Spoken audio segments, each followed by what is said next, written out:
We have Steve Miller in support of the bill he's a retired Canton police officer.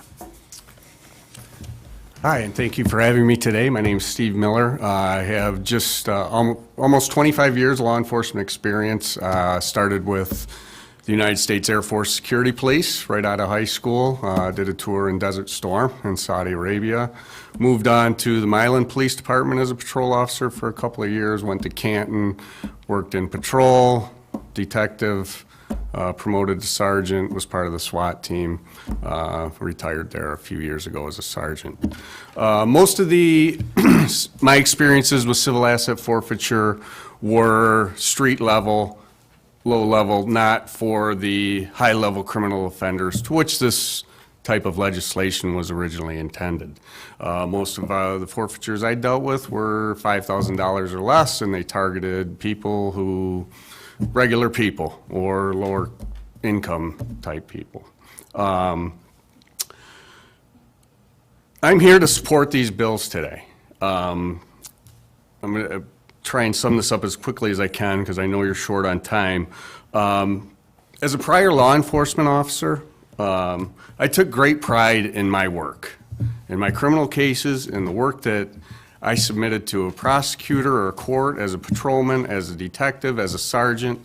I took great pride in my work, and when I submitted something to the prosecutor or the courts, I submitted that with the intent on getting a conviction. I was confident in my cases, and I was submitting it for a reason because I was confident in that the prosecutor would be okay with my case, and we could win that with that thought that we could win and get a conviction in court. So my question is, why would we not hold our police officers to that high level of standard? Our officers should be held to a higher level of standard, and a lot of times they're not, and that's another discussion we could have. But why do we not hold them to a higher standard in cases of civil asset forfeiture as we do in the criminal cases?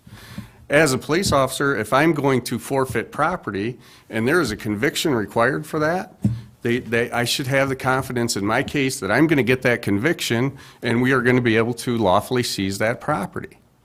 So I don't understand why law enforcement should have any objections to a conviction being required in order to seize a person's property. They should have confidence in their case. They should be professional enough to put together a solid case that if they're taking it to court and taking it to prosecutor, that they are going to get a conviction and they will be able to seize the property.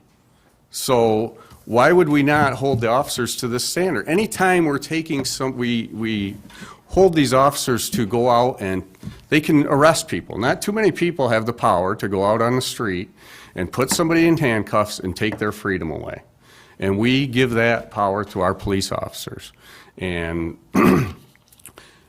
why wouldn't we hold those officers to we hold them to a very high standard for that. Why wouldn't we do that when we're in respect to people's property as well? We are in the United States. It's a free country. And we want our police to act professionally, and they should have confidence and professionalism in their cases and hold themselves to a higher standard, whether it be a criminal case or the civil asset forfeiture to go along with that case. So why would they have a problem being held to that standard to bring their best case forward to get a conviction in order to get the civil asset forfeiture? I don't think that's an unreasonable thing to ask of our law enforcement community, and that's my input for today, and I'm in support of this bill. There should absolutely be a conviction required before we can take people's property from them. Thank you. Any questions from the committee? Apparently not, so thank you very much for